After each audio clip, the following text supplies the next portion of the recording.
Hey everybody, welcome back to today's final video on safer sex. Today's topic, testing. Where do we go to get tested? What does it involve? Why do we get tested? How often we should get tested? How do we talk to our partners about testing? All these really important facts and information. So first off, where do we go to get tested? Planned Parenthood. We have an amazing clinics all across Western New York and all the way down to Syracuse. So you can come to any of our clinics to get tested. They all do sexually transmitted infection testing. And it's covered under most major insurances. It's covered under Medicaid, and it's covered under the Family Planning Benefit Program, which is a insurance program for reproductive health for people who don't have regular insurance and who maybe aren't qualified for Medicaid. So what happens? You make an appointment with Planned Parenthood. You come in, and it's pretty simple. If you're getting an HIV test, which highly recommend, you should get your HIV tests done when you get tested for all STIs. And so our HIV test is really quick and simple. They prick your finger, usually your pointer finger. They take like a droplet or two of blood onto this little device. You wait 10 minutes, and there's either a positive or a negative, and you know if you have HIV or not, or you know at least if you have the antibodies that show that you have HIV. Other STIs you test for through pee, so you just pee in a cup, and they can test your urine for things like gonorrhea and chlamydia. If you're worried about gonorrhea and chlamydia in your throat, say you performed oral sex on someone and they told you that they had gonorrhea or chlamydia after the fact, they can do an oral swab. But you want to make sure you're really specific. So usually, like when we go get tested, it's a finger prick for HIV, pee in a cup for mostly everything else. But if you think you're at risk for having like oral STIs, make sure you tell them, hey, my partner says that they have gonorrhea, chlamydia. We do oral sex. Can I get a swab just to make sure I don't have oral herpes, or oral gonorrhea, or oral chlamydia? They'll be happy to do it. It's just not something we do to every single person every single time they come in. Besides for that, it's again really simple, really easy. Pee in a cup, you're all set. Usually your results come in within a couple days, anywhere from 2 days to a week. Sometimes you might get them same day. Also, if we don't call you, it means that everything's okay, which can be a little nerve-wracking. When I've gotten to get tested before and they don't call me, I know it's because everything's okay, but in the back of my brain, I'm like, did they lose my number? Did I miss their call? What's happening? Feel free to call us, ask us for your results. We can do that. But also just relax. We don't lose people's phone numbers. We don't make mistakes like that. If we don't call you, it's because you're in the clear. So after, 3 to 5 days of not hearing back from us, you're all set. If you do hear back from us, you'll have to, get a prescription for whatever STI it is. If it's something like gonorrhea or chlamydia or syphilis that's curable with antibiotics, we can just send that script to your pharmacy. You can go pick it up, take your pills. You'll be all set in about a week or so. If it's something, like HIV or herpes that's not curable, that's, again, you will have to come back for another consultation. You might have to find a new doctor to kind of manage those STIs. So if you have HIV or something, we might link you with an HIV clinic. It's more specialized to deal with that specific STI. And then, we'll give you medication to help start you on that road to managing your HIV.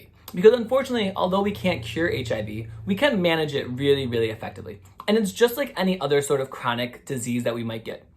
If you get diabetes, you can manage your diabetes. You can take insulin, you can exercise, you can eat right.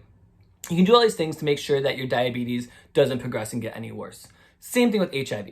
If you have HIV, it's going to be stressful, but you can take your medication, you can become undetectable, you can manage it really effectively. Exercise and eating well, also really great for HIV. So now that we've talked about testing and how it works, how often should we get tested? And that really depends on your sexual practices. If you're monogamous, I'm monogamous. I've been dating, married now to the same person for a decade. So I only get tested once a year. When I go in for my yearly physical at my doctor's office, they ask me, hey, you want to get tested? I say yes. I go to Quest Diagnostics, and they take blood out for a bunch of things at Quest, and I pee in a cup. They check me for STIs, and they check me for lipids, cholesterol, all these other things. To me, because my risks are low because I'm monogamous with the same person for so long, I only have to get tested once a year. And it's just kind of like one of those like regular maintenance things that you should be doing once a year. If you aren't monogamous, if you have multiple sexual partners, you should get tested a little bit more often, depending on how many sexual partners you have, how safe you're being. So if you have multiple sexual partners, I recommend getting tested 3 times a year, maybe even 4 times a year, especially if you aren't using condoms and you're not having these conversations about statuses and things like that. Maybe get tested a little bit more often. But definitely at least 3 times a year if you are having sex with multiple people, even if you're wearing condoms. Just go get it done. Yeah, it's covered under insurances. It's covered under the family planning benefit program. I have never once ever had to pay to get STI tested in my life. There are places all around the city that do it. Planned Parenthood, Evergreen Health Services, the health department even. So no excuses, just go get tested. Don't have to worry about the cost. Finally, how do we talk to our sexual partners about testing? It can be a really awkward subject to bring up, right? Like, sometimes we worry that if we say, hey, when's the last time you've been tested? Our partners might think that we don't trust them, or we think they're like cheating on us, or we think that they're like dirty. But being tested has nothing to do about being dirty. STIs aren't dirty. They're just something that happens and something we have to make sure we're checking for and taking care of if we want to, be responsible sexual adults. So ask your partner straight up, hey, when's the last time you were tested? And if they get like defensive about it, try to make it, not a attack, not a, well, don't you know better kind of thing. Like, educate them. Hey, I'm not trying to say anything bad about like you or your sexual practices, but I just think it's really important that we talk about this before we have sex.